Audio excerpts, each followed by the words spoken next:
పార్థివంతు కలవుయుగే. కలియుగంలో అయితే పార్థివలింగాన్ని ఆరాధన చెయ్యాలి. అంటే మట్టితో చేయబడినటువంటి శివలింగాన్ని ఆరాధన చెయ్యవలే. ఈ ఆరాధన చేసేటప్పుడు శాస్త్రం అంది, మీకు ఇందాక చెప్పానే ఆఫీస్కి వెళ్ళేవాడు ఎలా పెడతాడో అలా మీకు ఇక్కడ శౌచముతో పూజామందిర ప్రవేశము జరిగి మీ మనస్సు బాగా నిలబడుట కొరకు వినా భస్మ త్రిపుండ్రేణ, వినా రుద్రాక్షమాలయ, వినా బిల్వపత్రం వినానైవ పూజయేచ్చం కరంబుదః. ఈ మూడు లేకుండా పూజ జరగకుండా సాధ్యమైనంత మటుకు చూసుకో. ఏవి? వినా భస్మ త్రిపుండ్రేణ. భస్మను అనగా తేలికగా చెప్పాలంటే బూడిద. దాన్ని త్రిపుండ్రములుగా 3 గీతలుగా లలాటమునందు పెట్టుకోకుండా పూజ చేయవద్దు. బొటనవేలితో ఇలా పెట్టే అధికారం ఒక్క గురువుది మాత్రమే. ఒక్క గురువుకొక్కడికే అధికారం. శివలింగం మించి విభూతి ఉండ మీద వేలు పెట్టి ఇలా రాసి బొటనవేలుతో ఆ బొటనవేల్ని తీసి, లేదా పరమేశ్వర స్వరూపంగా ఏదైనా ఆరాధన జరిగితే తన బొటనవేలి చేత లలాటమనందు ఆజ్ఞాచక్రం మీద విభూతి ఒక్క గురువు మాత్రమే అలా పెడతాడు. మీరు విభూతి పెట్టుకుంటే బొటనవేలితో విభూతి ఇలా పెట్టుకునే అధికారము మీకు లేదు. స్త్రీలైనా పురుషులైనా విభూతిని 3 గీతలుగా పెట్టుకోవలసిందే లలాటమునందు. అలా పెట్టుకోకుండా ఉండరాదు విభూతిని. కనుక ఏం పర్వాలేదు, తర్వాత మీరు తెలుసుకుంటారు. కానీ తెలియక చేసింది పెద్ద దోషం కాదండి. మీరు తెలుసుకోవడానికే కదా ఆ సభలోకి వచ్చారు. అంత వినయంతో ఏదో పొరపాటు జరుగుతుంది, మీరు దిద్దుకుంటారు రేపు. దానివల్ల ఇబ్బంది ఏం లేదు. దానికి మీరేం బెంగ పెట్టుకోకండి. దాన్ని నేను ఎవరిని చిన్నబుచ్చడానికి చెప్పట్లేదు. పిల్లలకి తెలియదు, తెలుసుకుని ఇదవుతారు. తెలుసుకోవాలన్న తాపత్రయంతో వచ్చిన వాళ్ళని చిన్నబుచ్చితే ఉపన్యాసాలు ఎందుకండి ఇంకా. కాబట్టి నేను అలా ఎవరిని చిన్నబుచ్చడానికి మాట్లాడటలేదు. వినా రుద్రాక్షమాలయ, రుద్రాక్ష వేసుకోకుండా రుద్రాక్షమాల పూజ చేయరాదు. 3 బిల్వపత్రం వినానైవ, బిల్వపత్రము లేకుండా పూజ చేయడం అంత మంచిది కాదు. బిల్వపత్రములను సేకరించు. రోజు బిల్వపత్రాలు మనకి ఎక్కడ వస్తాయండి అని అనుకోకండి. బిల్వపత్రాన్ని కొన్ని రోజుల పాటు, నెలల పాటు నిల్వ చేసి పూజ చేయవచ్చు. కాబట్టి దానికి ఇబ్బంది లేదు. పూజయేచ్చం కరంబుదః, ఇలా ఈ 3టితో పూజ చేయాలని పండితులైన వారు అనగా పండాహ, జ్ఞానమున్నవారు, భక్తి కలిగిన వారు తాపత్రయపడుతూ ఉంటారు. కాబట్టి ఇవి తప్పకుండా ఉండాలి. ఎప్పుడైతే ఆచమనం చేసి పూజ చేసే అధికారము సిద్ధించినదో అప్పుడు ఆయన యొక్క మెడ యందు రుద్రాక్షమాల పడాలి. పడితే ఏమవుతుంది? పూజ చేయడానికి కావలసిన అర్హత ప్రకాశిస్తుంది. ఆ నామోచ్చారణ చేయడానికి, ఆచమనం చేయడానికి అధికారము తనంత తానుగా సిద్ధిస్తుంది.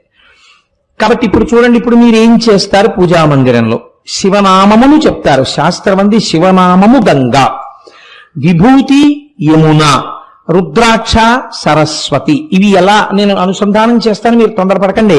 అలా మీరు అనేస్తే సరిపోయిందండి అని అనుకోకండి. విభూతి శివనామము గంగా, విభూతి యమున, రుద్రాక్ష సరస్వతి. కాబట్టి ఇప్పుడు ఒక ఆయన గొప్ప శివభక్తుడు ఉన్నాడు.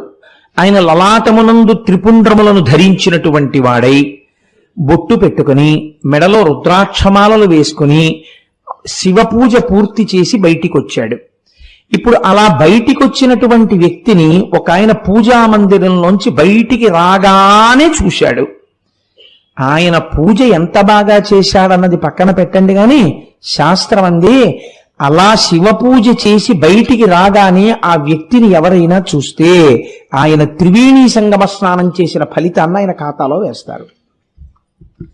అంత గొప్పవి ఈ 3 వేసుకొని ఉండడం శరీరం మీద.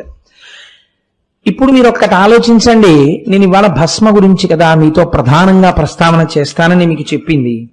భస్మ ధారణం చేసేటప్పుడు ఎలా చేయాలి? భస్మ అనగా ఏమి, ఆ విషయాలు నేను ప్రస్తావన చేస్తాను, మీరు తొందరపడకండి. భస్మ ఎలా పడితే అలా పెట్టుకోవచ్చా అంటే శాస్త్రం అంది, మీరు నిద్ర లేవగానే యథార్థమునకు స్నానమయ్యేంత వరకు మీరు ఏ పదార్థమును పచ్చి గంగ కూడా త్రాగరాదు. అయితే ఇప్పుడు అవైదికం అయిపోయి రకరకాలు వచ్చాయనుకోండి, అసలు అలా ముట్టుకోకూడదు, తాగకూడదు. ఒకవేళ తాగితే ఆ ఫలితం ఎలా, ఆ పాపం ఎలా పోతుంది? ఎందుకు తాగితే ఇస్తారో తెలుసా అండి? కొన్ని కారణముల చేత శరీరము ఆ నీటిని తీసుకోవలసి వస్తుంది కొంతమంది. అలా తీసుకుంటే పాపం ఎలా పోతుంది అని అడిగారు. గాయత్రి చేత సాధ్యమైనంత తొందరగా అన్నారు. అంటే ఏదో ఒకటి స్నానం చేయకుండా తాగిన వాడు వెంటనే స్నానం చేసేసి పూజామందిరంలోకి వెళ్ళి సంధ్యావందనం చేసి గాయత్రి చేసుకోవాలి. గాయత్రికి అధికారం లేకపోతే మీ ఇష్టదేవతానామని చెప్పాలి, పూజ చేసుకోవాలి. కాబట్టి ఇప్పుడు విభూతి ధారణ చేసేటటువంటి వారు స్నానం చెయ్యకుండా ఎక్కడికో వెళ్ళవలసి వచ్చింది, చాలా తొందరగా వెళ్ళవలసి వచ్చింది. ఇప్పుడు విభూతి ధారణ స్నానం చెయ్యకుండా చెయ్యవచ్చా చెయ్యకూడదా అంటే శాస్త్రం అంది చేయవచ్చు.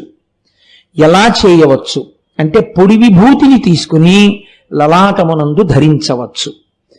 ఈ పొడి విభూతిని పెట్టుకుని వెళ్ళడం వెనకాతల రహస్యం ఏమిటో తెలుసా అండి? స్నానం చెయ్యలేదు శరీరం, కాబట్టి దీని అశౌచంతో ఉంటుంది. స్నానము చెయ్యనంతసేపు శరీరానికి అశౌచం ఉంటుంది. అశౌచంతో ఉన్నటువంటి శరీరం తొందరగా వ్యగ్రత కలిగినటువంటి ప్రాణుల చేత ఆవహింపబడుతుంది. అలా కాకుండా ఉండాలంటే రక్షణ హేతు ఉండాలి. అందుకని విభూతి పెట్టుకోవాలి. మీరు ఒకటి బాగా జ్ఞాపకం పెట్టుకోండి, చాలా మందికి ఒక దురభిప్రాయం ఉంటుంది, విభూతి పెట్టుకున్న వాళ్ళందరూ శైవులు అని. కాదు, విభూతి పెట్టుకున్న వాళ్ళందరూ శైవులు కారు. విభూతి వేదప్రోక్తముగా చెప్పబడినటువంటి విషయము. కాబట్టి శంకర భగవత్పాదులు శైవుల? శంకర భగవత్పాదులు షణ్మత స్థాపనాచార్యులు. ఆయన కన్నా విష్ణుభక్తుడు ఎవరూ ఉండడు. అంతటి విష్ణుభక్తులు శంకరాచార్యులు వారు. సరస్వతీదేవి అడిగింది, నువ్వు రాయవరయ్యా విష్ణు సహస్రానికి భాష్యం అని. ఆయన భాష్యకర్త. ఆయన జీవిత ప్రారంభమే లక్ష్మీదేవి మీద కనకధారా స్తోత్రంతో ప్రారంభం. లక్ష్మీదేవి ప్రత్యక్షమై మాట్లాడింది ఆయనతో. అటువంటి శంకరాచార్యులు వారు విభూతి పెట్టుకుంటే మీరు ఆయన వైష్ణవుడు అండి, ఆయన కేవల శైవుడండి అని మీరంటే మీరు పొరపాటు చేసినట్టు. విభూతి ధారణము కేవలము శైవులు చేయునది కాదు, విభూతి ధారణము వైదికము. బ్రహ్మమును తెలుసుకోవాలన్నవాడు, కొన్ని ఫలితాలు పొందాలనుకున్నవాడు, ఈశ్వరాభిముఖుడు కావాలనుకున్నవాడు ఎవరైనా భస్మధారణ చేయవచ్చు. స్త్రీలు, పురుషులు, పిల్లలు ఎవరైనా సరే అందరికీ భస్మధారణ చేసే అధికారం ఉన్నది. అందరూ భస్మధారణ చేస్తారు. స్నానం చేయకుండా వెడుతున్నా పొడి విభూతి పెట్టుకుని వెళ్ళవచ్చు. సజల విభూతి పెట్టుకోకూడదు, అంటే తడి విభూతి పెట్టుకోకూడదు. స్నానం చేస్తే పూజ చేసుకునే ముందు విభూతిని గుండ చేసి పొడి చేసి ఎడమ చేతిలో వేసుకుని ఆ పొడి విభూతిని పెట్టుకొనరాదు. దాంట్లో కొద్దిగా 2-3 నీటి చుక్కలు వేసుకోవాలి. నీటి చుక్కలు వేసి ఇప్పుడు ఈ ఎడమ చేతిలో వేసినటువంటి విభూతి మీద కుడి చేతిని మూత పెట్టాలి. మూత పెట్టి ఆ విభూతి చేత మీకు కలిగేటటువంటి గొప్ప మాహాత్మ్యముల గురించి శబ్దశక్తి చేత మీరు తల్లి అనుసంధానం చెయ్యాలి. ఎలా అనుసంధానం చెయ్యాలి అంటే, భూతిం భూతకరీ పవిత్రజనని పాపౌఘ విధ్వంసని సర్వోపద్రవనాశిని శుభకరీ సర్వార్థ సంపత్కరీ భూత ప్రేత పిశాచ రాక్షస గణారిష్టాది సంహారిణి తేజోరాజ్య విశేషమోక్షణకరి విభూతి సదాధార్యతాం అని చెప్పాలి. ఇది సమస్త పాపములను పోగొడుతోంది. ఇది నా శరీరమునందు అలది ఉండగా భూత ప్రేత పిశాచ రాక్షస గణములు నా ఇంట ప్రవేశించలేవు. అందుకే ఒక్కొక్క మహాత్ముడు ఇంట్లో తిరుగుతూ ఉంటే ఆయన యొక్క ఆరా, ఆయన యొక్క విభూతి ప్రకాశించినంత మేర ఉగ్రగణాలు ప్రవేశించవు. భూత ప్రేత పిశాచ రాక్షస గణారిష్టాది సంహారిణి తేజోరాజ్య విశేషమోక్షణకరి. తేజస్సును నాకు ప్రసాదించగలిగినది, నాకు విశేషమైన ఐశ్వర్యమియ్యగలిగినది, నాకు మోక్షమియ్యగలిగినది ఈ విభూతి. కనుక నేను ఈ విభూతిని ధరించుచున్నాను అని చెప్పి తీసుకోవాలి. ఒకటి. లేదు, 2, వేరొక రకమైనటువంటి ప్రయత్నము చేత మీరు విభూతి ధారణ చేయవలసి ఉంటుంది అని శాస్త్రం అంది. అది అగ్నిరితి భస్మా, వాయురితి భస్మా, జలమితి భస్మా, స్థలమితి భస్మా, వ్యోమితి భస్మా, సర్వగుంభమాయుధగుం భస్మా, మనోవాంగ్మన ఇత్యేగాని చక్షుగంసి కరణాని భస్మాని అన్న మంత్రం చెప్పి అప్పుడు ఆ విభూతిని తీసుకుని మీరు లలాటమునందు ధరించవచ్చు. 3, బ్రహ్మచారి అయితే సాధ్యమైనంత వరకు ఓం త్రయంబకం యజామహే సుగంధిం పుష్టివర్ధనం ఉర్వారుకమివ బంధనాన్ మృత్యోర్ముక్షీయమామృతాత్ అన్నటువంటి మంత్రం చెప్పి ఆ సజల విభూతిని ధరించవలే.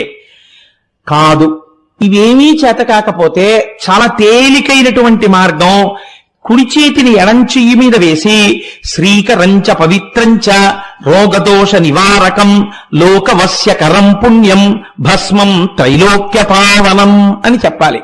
చెబితే శ్రీకరంచ, దీని ధారణ చేత నాకు ఐశ్వర్యము కలుగుతోంది. పవిత్రంచ, ఇది నన్ను పవిత్రుణ్ణి చేస్తోంది. రోగదోష నివారకం, ఇది నాకు రోగములు రాకుండా దోషములు పట్టకుండా నివారణ చేస్తోంది. లోకవశ్యకరం పుణ్యం, లోకము వశమయ్యేటట్టుగా చేస్తోంది. ఇది నాకు పుణ్యమునిస్తోంది. లోకాన్ని అంటే అదేదో మీరు ఆ వశీకరణ విద్య లాంటిదని మీరు అనుకోకండి. లోకము యొక్క యథార్థ స్థితి మీకు భాషించుట. లోకవశ్యకరం పుణ్యం భస్మ త్రైలోక్య పావనం, పరమపావనమైనటువంటి ఈ భస్మను నేను ధరించుచున్నాను. ఒకవేళ ఈ మంత్రం కూడా రాకపోతే, ఈ శ్లోకం చెప్పడం కూడా రాకపోతే ఏం చెయ్యాలి అంటే, కనీసంలో కనీసం శివ శివ శివ అని 3 మాటలు అనాలి. 3 మాటలు శివ శివ శివ అంటే మంగళము, శోభనము, భద్రము, క్షేమము, కళ్యాణము అన్నిటినీ మీరు అడిగినట్టు. ఇప్పుడు ఈ మాటలు చెప్పి ఈ విభూతిని తీసి ఈ 3 వేళ్లతో విభూతి పెట్టుకుంటుంటారు సాధారణంగా. అలా విభూతి ధారణ చెయ్యరాదు. శాస్త్రమునందది దోషభూయిష్టము, అలా పెట్టకూడదు. ఎందుచేత మీరు చూడండి, మీరు మిమ్మల్ని ఎప్పుడూ కూడా 2 లోకంలో వేరు చేసి చూపిస్తుంటాయి. మొట్టమొదటిది కన్ను, దాని అమరికే అంత. అది ఏం చేస్తుంది, ఇలా చూడగానే ఆయన దొరగారు, నేను కోటేశ్వరరావు అంటే వేరు చేస్తుంది. కంటికి ఉండే లక్షణం 2గా చెప్తుంది. ఇప్పుడు ఆ 2 ఒకటే ఈ నేత్రం చెప్పదు అంటే దాని తప్పు కాదు, అది దాని లక్షణం. అది మాంసనేత్రం. మాంసనేత్రమైన కారణం చేత చూడబడుతున్న వస్తువు వేరు, చూస్తున్న వస్తువు వేరు అంటుంది తప్ప నేను ఆయన ఒకటే అని ఈ కన్ను చెప్పదు. బాగా జ్ఞాపకం పెట్టుకోండి. ఈ కన్ను ఎన్నడో మీకు చెప్పదో. ఈ కన్ను చూపించినటువంటి వస్తువు వేరు వేరు వేరు వేరు అని చెప్తుంది. ఇది రేడియో నే కాదు, ఇది టీవీ నే కాదు, ఇది ఎవరో ఆవిడ నేను కాదు, ఇది ఆయన నేను కాదు, ఇది నా పక్కన ఉన్నటువంటి ఇంకో ఉద్యోగస్తుడు నేను కాదు, ఈ స్టేజ్ నేను కాదు. ఈ కన్ను చూసిందల్లా ఇది నేను కాదంటుంది. ఈ నేను కాదనుకునేటటువంటి కన్ను చేత చూడబడిన మనోభావన ఈ వేలు చెప్తుంది వేరు చేసి. అందుకే ఇవన్నీ వెనక్కి తీసుకుంటే ఇదొక్కటి ఇలా అంటుంది. రజోగుణము, వ్యగ్రత, వేర్పాటు, రెంటింటిని చూచుట, అనేకమును చూచుట ఈ వేలి యొక్క మనోభావన ఈ వేలు చేత ప్రకటితమవుతుంది. ఈ వేలు ఇలా అంటుంది, అందుకే ఇలా ఇలా అంటారు.